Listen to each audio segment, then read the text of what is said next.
You wouldn't know it to look at me walking through the halls of the high school where I'm the principal, but my home life is a shambles. My name is Sarah, and while I've managed to carve out a respectable career in San Diego, my personal life has been teetering on the brink. I'm 34, a mother to twin 4-year-olds and a lively 1-year-old son.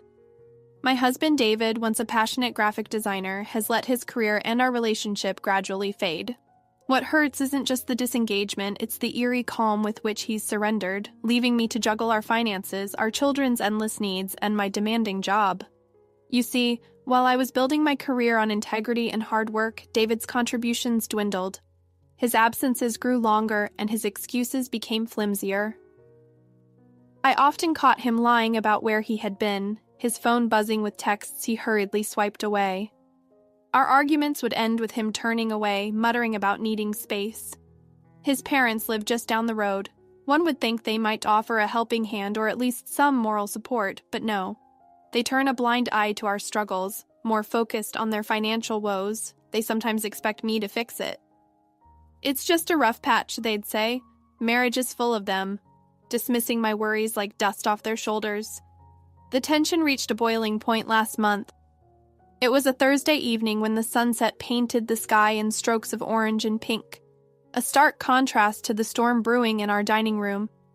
David had been quieter than usual, his eyes not meeting mine. The kids were at my mother's, a rare evening alone that might allow us to mend things or talk openly. But David had other plans. I think we should get a divorce, he said abruptly, sliding a stack of papers across the table. His voice was flat, emotionless. I don't want to drag this out, and I don't want to fight over custody. I think it's better for the kids if they stay with you. I stared at him, the words not fully registering. You want to leave us? I managed to say, my voice a mix of disbelief and anger. It's for the best, he replied, standing up to leave the room. I'm not good for you, Sarah. You and the boys will be better off. The shock gave way to a numbing clarity. It wasn't just his withdrawal from us, there was someone else. The signs had been there, and I'd chosen to ignore them, buried under the weight of daily responsibilities. But now, faced with losing what I'd worked so hard to keep together, a fire ignited within me. No, I wouldn't let it end like this. I called my lawyer friend the next morning. I need to know what my options are, I told her, and I need to know how to protect my boys. She promised to help, and as we delved deeper into the legalities, she suggested something that hadn't crossed my mind. Let's see if he's telling the truth about why he wants out. Sometimes the reasons are more financial than personal. The next few weeks were a blur of meetings, phone calls, and late nights poring over bank statements and credit card bills. I became a detective in my marriage, tracing the outlines of a betrayal that went deeper than I'd ever imagined. As I dug deeper, I uncovered more than just a trail of deceit. I stumbled upon a financial abyss. It turned out David's parents had coerced us into covering their gambling debts with the pretense of a medical emergency, debts they never intended to repay. They had gambled away their savings, and now they were gambling with my family's future. The revelations stung, not just the betrayal, but the sheer audacity of it. And with each discovery, my resolve hardened. David and his parents would have to answer for the chaos they'd caused. But how deep did the deception go, and at what cost would my pursuit of the truth come? The stakes were higher than ever, and as I prepared to confront them, I knew I was stepping into a battle that would change our lives forever. But I was ready, for my children, for myself, and for the justice we deserved. David's indifference had grown into a gaping chasm. His late nights and secretive calls now made twisted sense, but knowing betrayal was at play didn't prepare me for the web of lies I'd uncover. I started pulling on threads, and the whole fabric began to unravel. It all began with a simple enough task, sorting through our financial statements, which David had always managed. I'm better at keeping track, he'd insisted early in our marriage. Trusting him, I focused on our boys and my career. Now I pored over every transaction, every withdrawal that didn't make sense. There were payments to unknown accounts and charges from places David should have had no business with, literally and figuratively. I enlisted the help of a forensic accountant, a contact from my lawyer friend who raised her eyebrows more with every document she reviewed. Sarah, there's a consistent pattern of large withdrawals around the same dates every month, and look at this. She pointed at the screen, showing payments to a luxury apartment downtown. These apartments are far beyond what a freelance graphic designer could afford on an erratic income. It seems he's maintaining a lifestyle you weren't privy to, she concluded, her tone a mix of sympathy and indignation. Fueled by these revelations, I confronted David one evening. His face, usually so unreadable, flickered with something I hadn't seen in a long time. Fear. "Sarah, I can explain," he stammered, but I cut him off. "I don't need your explanations, David. I need the truth. All of it." His confession poured out like water from a broken dam. The apartment wasn't just his, he shared it with someone. "It started as nothing serious," he began, a cliché that made my heart sink further. "But it became more over time. I was going to tell you when... After you drained our savings," my voice was cold, foreign to my ears.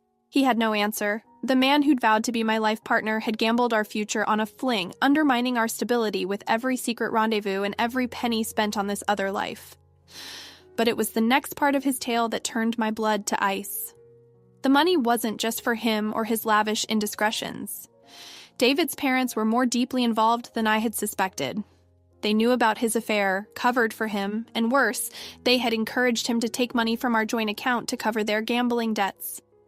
Playing on his weaknesses, his fear of losing their love, and the debts they threatened to disown me if I didn't help. David confessed, his eyes not meeting mine. Their manipulation knew no bounds. They had exploited their own son's failings to keep their heads above water, not caring if it meant pulling us under in the process. My next steps were clear. If David and his parents believed they could use me to clean up their messes, they were sorely mistaken. My response had to be as calculated and cutting as their deceit. I spent nights strategizing with my lawyer, laying out the groundwork for what would be a devastating legal battle. I would file for divorce, yes, but on my terms. We would go after not just the dissolution of marriage, but also the full disclosure and repayment of every unaccounted dollar. David's parents would not be spared either. Their complicity had signed them up for the fallout. As for custody, I told my lawyer, my voice steady, "I want full custody of our boys. He's proven he can't be trusted with finances. How can he be trusted with their well-being?" She nodded, her expression grim yet determined. "We'll make sure the court sees it that way, too." As we prepared our case, a quiet rage simmered within me. The man I had loved and the family I had trusted had all betrayed me. But they had underestimated my resolve as a mother, as a woman scorned. I was ready to fight to reclaim not just my finances, but my dignity and my children's future. Little did I know the biggest storm was yet to come. David and his parents would not go down without revealing secrets that would shake the very foundations of what little trust remained. It was during one of those long nights filled with strategy sessions with my lawyer that we uncovered something that would turn the tide in ways I hadn't anticipated. It wasn't just any secret, it was the kind of revelation that could shatter lives. "We found something in David's financial transactions," my lawyer said, her voice a mix of excitement and seriousness. "It's not just the gambling debts or the apartment. There's a series of payments made to a private investigator." I froze. A private investigator? What was he investigating? She paused, flipping open her folder. "It seems he was looking into someone very close to us, Sarah. He was investigating you." The room spun as I absorbed her words. My mind raced, trying to piece together why David would hire someone to watch me. Was it to find grounds for the divorce or something more sinister? But as we dug deeper, the true purpose became horrifyingly clear. The investigator had a secondary client, my lawyer continued. David's parents. Not only were they funding his betrayal, but they were also orchestrating an attempt to paint me as an unfit mother, using whatever means necessary to strip me of custody and protect their financial interests. The depths of their betrayal know no bounds, I whispered, fury building with each breath.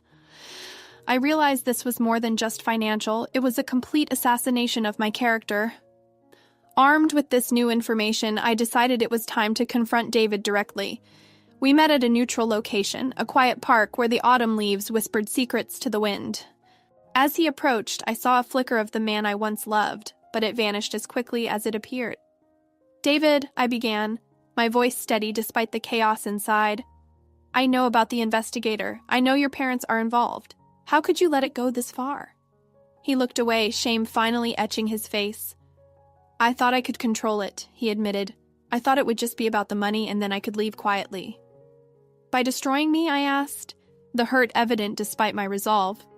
It wasn't supposed to hurt you, he said. It was supposed to be clean, but my parents, they have a hold on me, Sarah, you know that. Holding you to destroy your family is not love, David, it's manipulation, I said coldly.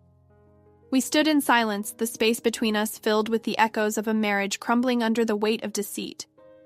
Finally, David looked up, his eyes meeting mine with the glimmer of the man who once vowed to stand by me.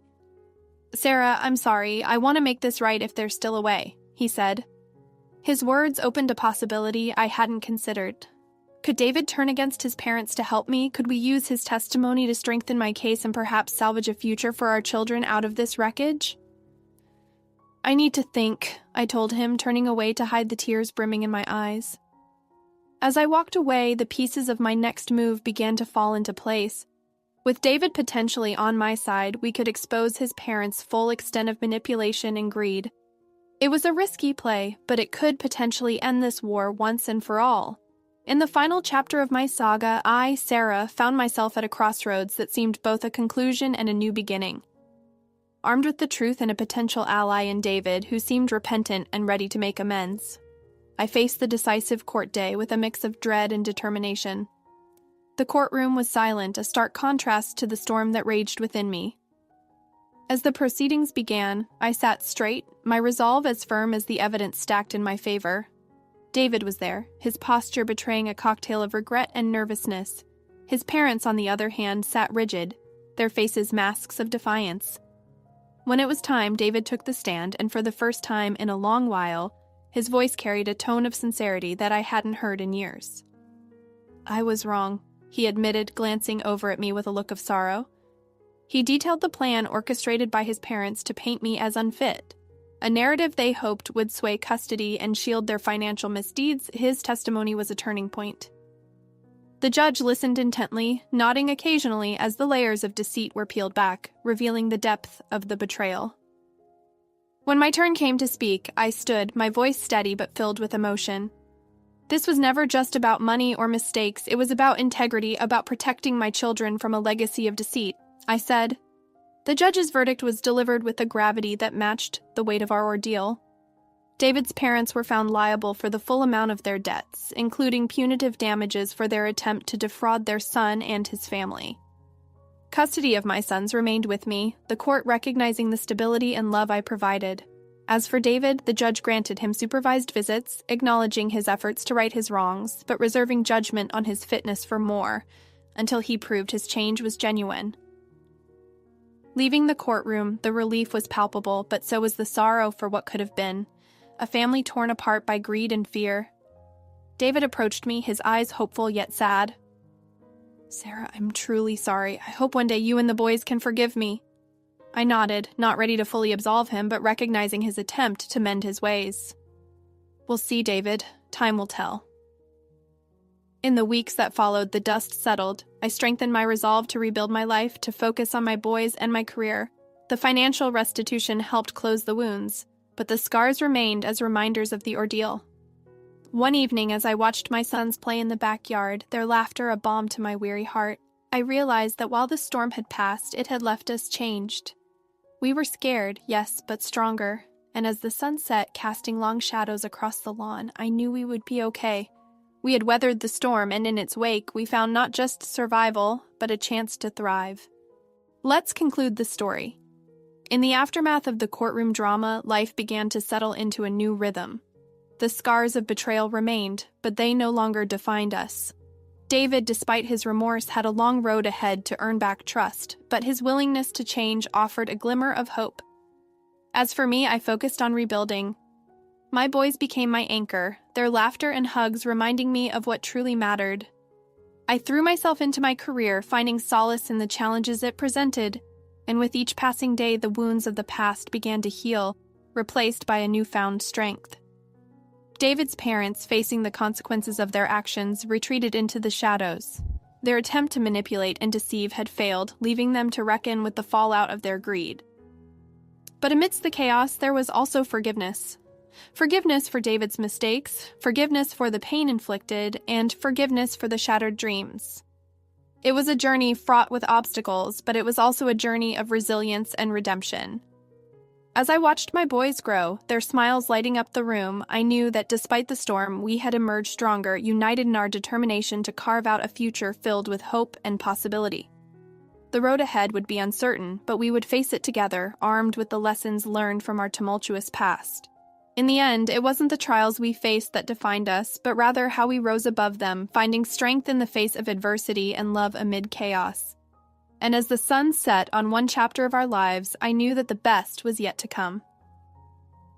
Thanks for watching. How did you find the story? Let me know in the comments below. Don't forget to like this video and subscribe to our channel for more awesome stories like this. Your feedback and support mean a lot.